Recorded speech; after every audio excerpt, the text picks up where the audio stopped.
today's episode of Daily Musings. I am Allysia, and today we're going to talk about dollar bills. We're going to talk about money. It's actually kind of a miracle that I have cash on me because I feel like I haven't used cash in a year, and I just happen to have. Canadian money's so fun, right? It's like Monopoly money. We got purple. What is this, like teal? What else do I got in here? I got a toonie. I'm putting it away now. So I just spent most of the day basically thinking, researching, brainstorming, contemplating money. So I go through a phase like this once in a while where you ever just wake up and you have a day where you have this beautiful schedule laid before you and you look at it and you say, not today's schedule. And then you just push everything aside, clear the table, and get into a project.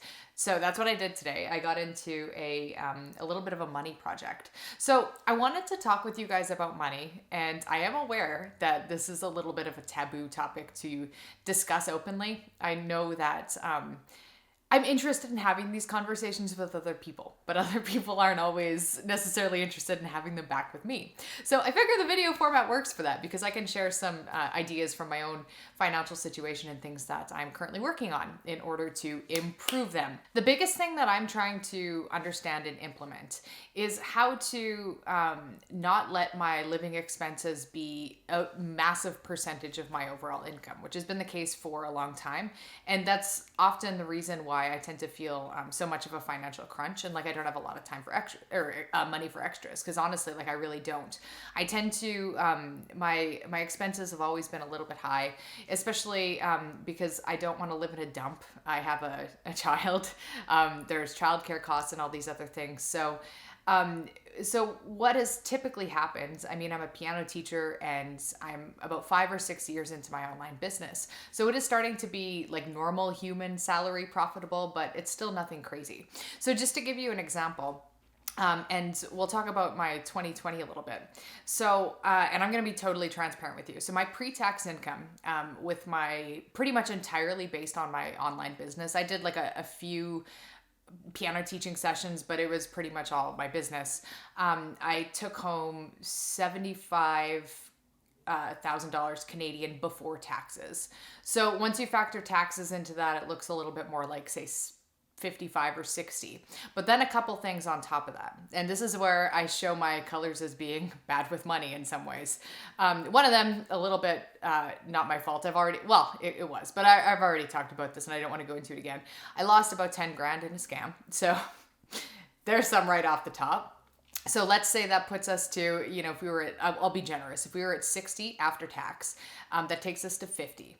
And then I also self-funded all of the recording and stuff with my album, which I anticipated. I was in a good financial point when I started paying for the album. And I was overly optimistic and I didn't have a good grip on my financial situation. And because of this, not just because of the album, but I got into a little bit of debt. So at the end of 2020, I had some credit card debt, which I'd never had before in my life. So all of the album costs in 2020, probably something like $7,000 or $8,000. So that takes us down to, let's say, like 40,000. Then here's where the percentages come into play. So ideally, you would want to be putting about 50 or 60% of your post-tax income toward all of your living expenses. So this would be things like bills and rent and childcare and your car, basically everything you have, like groceries, like everything you have to pay for no matter what, things that are basically non-optional. So what ended up happening is when I'm looking at just say 40K spread throughout the whole year, it's worth noting that nearly half of that was just on like home expenses, like rent and things like that. So I don't have a particularly cheap place. There's quite a bit of inflation where I live and stuff. So and like I said, I don't want to live in a basement, 1-bedroom apartment. So not willing to compromise there. But then once you start factoring into the monthly cost of groceries, I was actually spending more than I was making every month in the second half of the year. So that was a really dicey situation to be in. And I was kind of just thinking in terms of survival. I wasn't really buying anything or going anywhere or doing anything. It was basically just all like daily living expenses that were slowly digging me into the hole. And I didn't have a good grasp on like what those numbers should be in order for me to not feel stressed or pressed or compressed by money.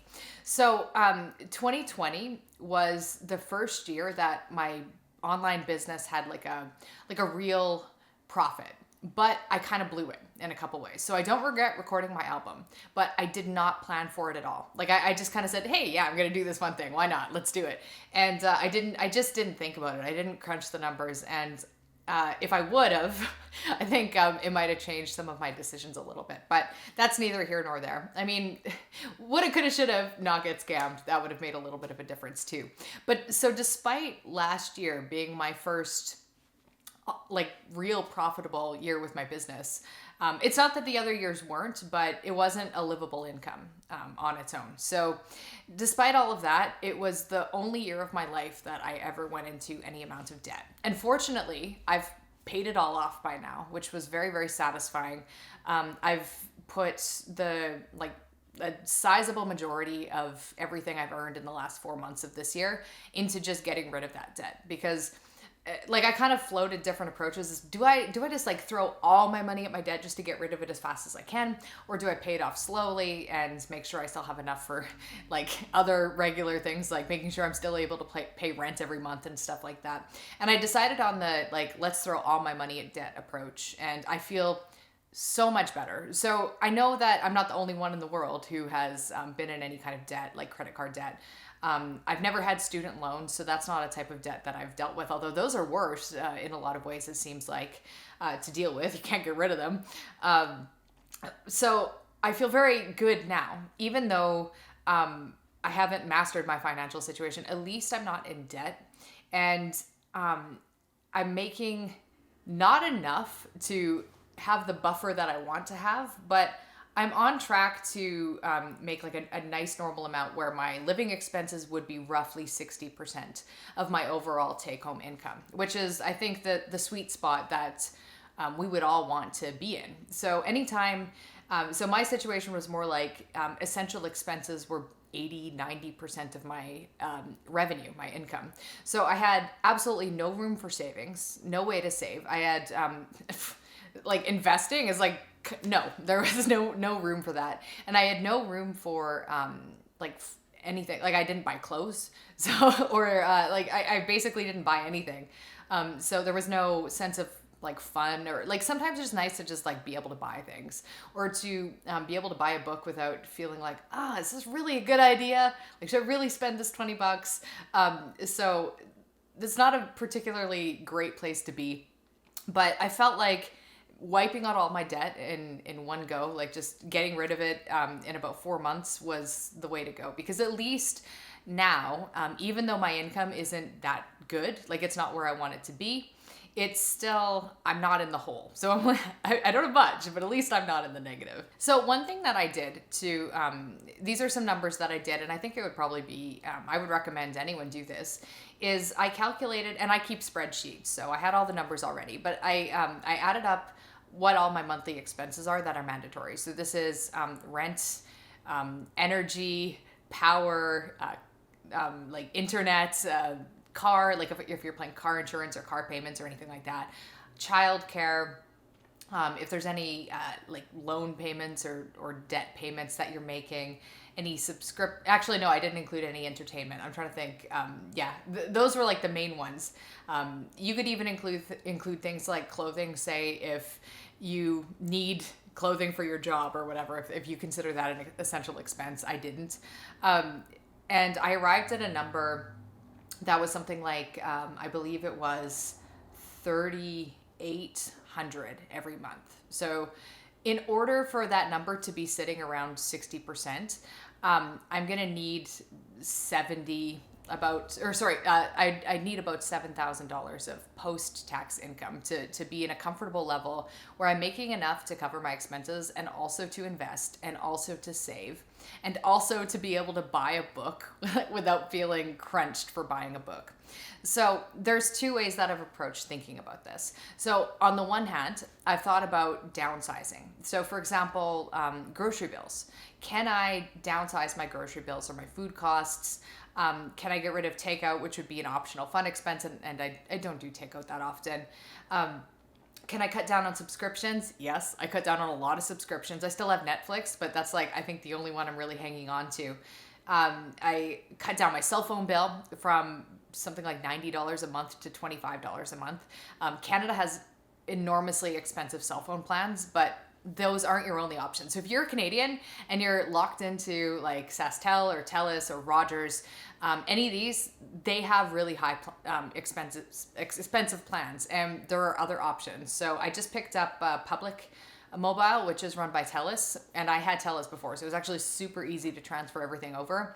And all I really lose with paying $25 a month is I don't have a lot of data. I cut it down to 250 megabytes of data for the month, which is extremely low. I know that. But I also am not going anywhere. I'm at home all the time because of COVID and because I work at home. So I wasn't doing anything with the 2 gigabytes of data that I used to have before. The other trade-off I made was that I lost the really fast like 5G. So I am using wireless service that operates over 3G, which they explained to me is slower, but it still loads web pages and YouTube videos and stuff with no problem. And for the amounts I use my phone, I feel like everyone should know about that. If you're a Canadian, like you should know that cheap plans exist. Even if you were to have a lot more data, I think the 1 gigabyte plan, it would have been, I would be paying $35 a month for my phone, which again, as a Canadian, blew my mind that that was even an option. So anyway, I'm gonna end that side tangent.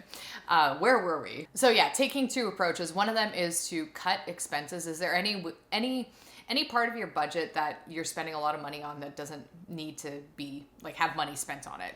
So are you ordering like a lot of takeout? Are you drinking a lot of alcohol? Are you buying a lot of clothes? Or anything that you feel like, okay, I don't need to like go so heavy and hard in that one area.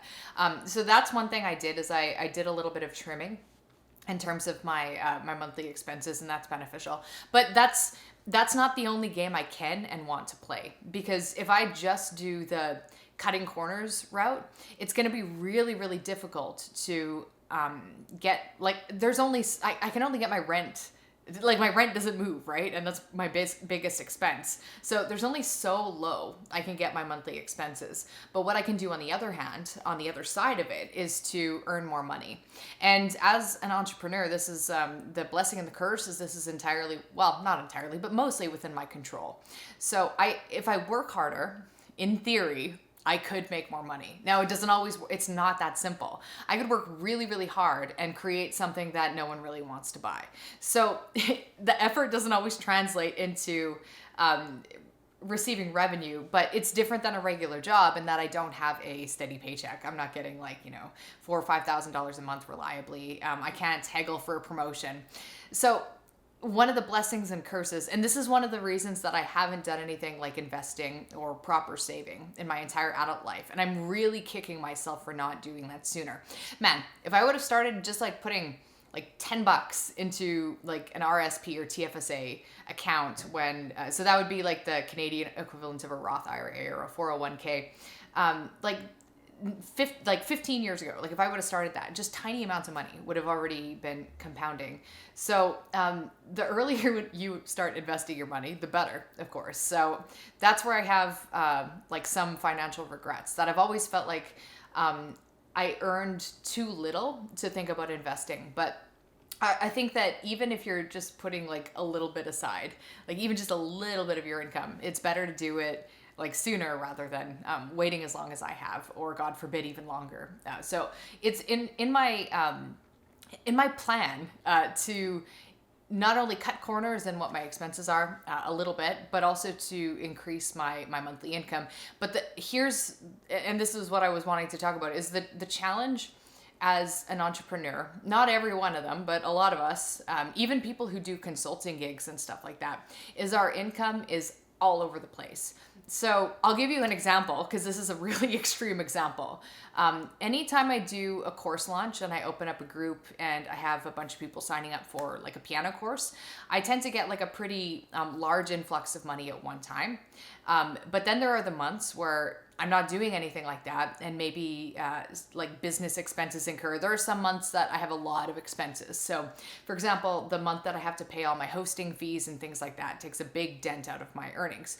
So, just to give you a sense of what the roller coaster life of being an entrepreneur is, last month I made, wait for it, $100. Month of April, $100 profit. Brutal, right? That's so bad. But that was after a big launch that I did. And I had a whole bunch of expenses crop up around that time as well.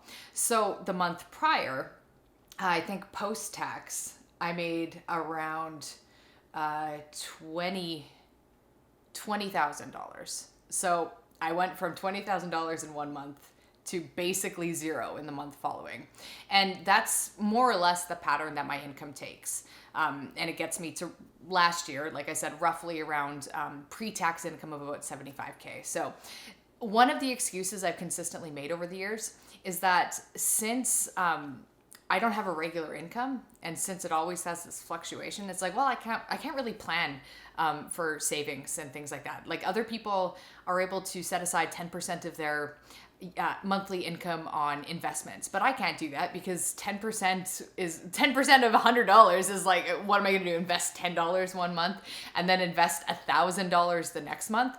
So so I've kind of had this excuse pattern where my fluctuating income has kept me from doing things that would really be beneficial to my future self. So I think the whole idea with having about a 50 or 60% of your income going towards basic living expenses is to open up the option and the opportunity to spend about 10% of your income on investments. So for me, that would be RSPs and like a tax-free savings account, a TFSA. And that's not even including any other investment options, but that's like way kind of beyond where I'm at right now. Then 10% in savings, and then that leaves wiggle room, like somewhere in the ballpark of 20% to, just for fun. Like if I want to buy books or clothing or things like that, that would come out of the 20%. So I could theoretically, even if 80% of my money, which has more or less been my situation up until now, is going towards basic living expenses, then I could still invest 10%. I could still save a little bit, but I wouldn't have very much fun money. So it's not like you're gonna die if 60% of your income for basic expenses isn't the option you have. But like the closer you get to that, I kind of have this sense of what the light out at the end of the tunnel is, from a financially free standpoint.